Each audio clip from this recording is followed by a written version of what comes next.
Exactly 2 months and 15 days later, Hustler Casino Live has finally completed its official investigation into the cheating scandal involving Robbi Lew and Garrett Adelstein. As a reminder, Robbi made a seemingly impossible hero call with just Jack High versus Garrett on stream in a pot worth over $250,000. For weeks, it was debated whether Robbi somehow cheated to make this call, with Garrett himself at the forefront of the allegations. Countless interviews and streams were done with everyone involved, and public opinion often swayed back and forth. Robbi even completed and passed a lie detector test, and this story was massive, reaching far beyond the poker world, including the LA Times, Inside Edition, and more. In this video, we will review the results of Hustler Casino Live's findings and answer the question everyone has been wondering once and for all: did she do it? In their summary, Hustler Casino Live stated the investigation found no conclusive evidence of wrongdoing in the Jack 4 hand or any other hand played that night. So it's official! Well, not exactly. In the more detailed report conducted by third-party cybersecurity firm Bulletproof, they stated while no direct evidence of cheating was found, Bulletproof found that cheating with the September 29th setup was possible. They provided this table, which shows just how easy it would have been for an attacker to infiltrate two of Hustler Casino Live's most important potential attack vectors. That is the production booth and operations, and the network, PC workstations, and systems. This is especially concerning as we know Brian Sag Big Cell had access to the production room and was later found to have stolen $15,000 from Robbi's stack that same stream. But more on him later. When Bulletproof inspected the production booth and systems, they found no MITM devices. These, quote, allow attackers to monitor machine communications and sometimes interfere or change data. This is great. However, after actually observing two live streams themselves, Bulletproof found it was possible for anyone in the production room to observe the live cards. This includes the commentators when they leave the separated room. The issues related to the network, PC, workstations, and systems revolve around weak security features such as wireless internet accessibility and passwords. Quote, the current Wi-Fi password is weak and can be hacked over the air. And quote, due to lack of firewall logs and router access, Bulletproof is unable to determine if other Wi-Fi devices were connected at the time or what remote sites were accessed. Bulletproof did seem to have been very thorough and quote, was able to recover key elements from September 29th. Example, programs ran, USB keys plugged in, software installed. Upon inspection of the systems, table, and network, there was no evidence of tampering, remote access, viruses, rogue hardware installed, or previously installed programs on the machines that are used daily. Some lesser significant elements of security were examined, starting with the table. They provide an image of the dismantled table and say it's their opinion there was no room for devices to be placed in the table to evade detection. In great detail, they go on to explain how RFID technology works and basically say, with the conditions present at the time, it's extremely unlikely something like Robbi's water bottle or other device on the table could have been used. Quote, Bulletproof is not aware of a system that could be concealed in an object or hidden in the building's infrastructure that could accurately sniff multiple RFID cards from over 30 centimeters.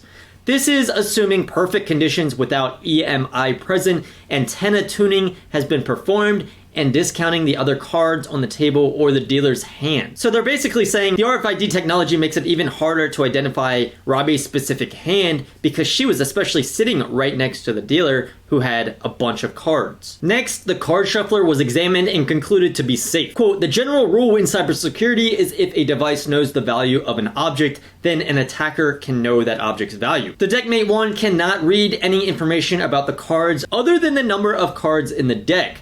It is therefore concluded the Deckmate 1 is safe for Hustler Casino Live poker play. Radio communication to the on-floor camera operator is described as not an issue. This is due to there being more effective attack methods, and despite being vulnerable, they would require specialized parts that are not easily found anymore. The summary points also end with stating, quote, the Poker GFX system was free and clear of malware, installed programs, or systems that could intercept hands. While it is clear that Hustler Casino Live security was certainly lacking, the report also details several things that they did well and were already in place, such as not allowing cell phones at the table and separating systems when possible. If you want to learn more about all of the increased security as a result of this, be sure to subscribe as the video is coming soon. After detailing the security checks from Bulletproof, we also learned that a third-party private investigation firm called the Solution Group was hired to interview players, employees, and witnesses who might have helpful information. These included, quote, Miss Lew, Mr. Adelstein, Jacob Rip Chavez, Brian Sagbixel, Bart Hansen, Darren Beans Atterbury, William Billy McMahon, who is DGAF, I believe, Nikhil, Nick Airball, Akral, and others. The result of these interviews was that they, quote, failed to produce conclusive evidence of wrongdoing. The one missing piece in all of this is still Brian Sagbixel, who despite getting charged with 2 counts of felony grand theft and having a warrant out for his arrest, is still on the loose. Did he really have anything to do with this? Who knows? Was it weird that he stole $15,000 from Robbi's stack the same day of the cheating scandal? Yes. With all this said, it is also pointed out that Hustler Casino Live, quote, has offered to refund the $15,000 to Miss Lew. That payment is expected to occur before December 31st. So Hustler Casino Live does not have to do this in my opinion, but they certainly want players to feel that their money is safe at the table when they are not there, so I think it does make a lot of sense. The investigation does touch on Garrett Adelstein's allegations, stating it, quote, failed to uncover evidence of any communication between Miss Lew and Mr. Sagbixel before, during, or after the September 29th hand. It does, however, point out, quote, the undisclosed financial relationship between Miss Lew and Mr. Chavez, or Rip, creates the appearance of collusion between the two players. Such conduct is widely considered unethical in the poker community and is prohibited in Hustler Casino Live games. Quote, all players are now required to sign a waiver agreeing that they do not have investments in or agreements to share their profits with other players in the game. The waiver can be viewed here. So this is very interesting. As we can see, there's now a very drawn out big waiver for people to sign who are playing on Hustler Casino Live. This was a big sticking point of the cheating scandal because lots of people thought that Robbi was more inclined to cheat because Rip was basically backing Robbi in the game. Overall, this is very interesting as oftentimes players have sold pieces of themselves to others in a game and other players might not know about it.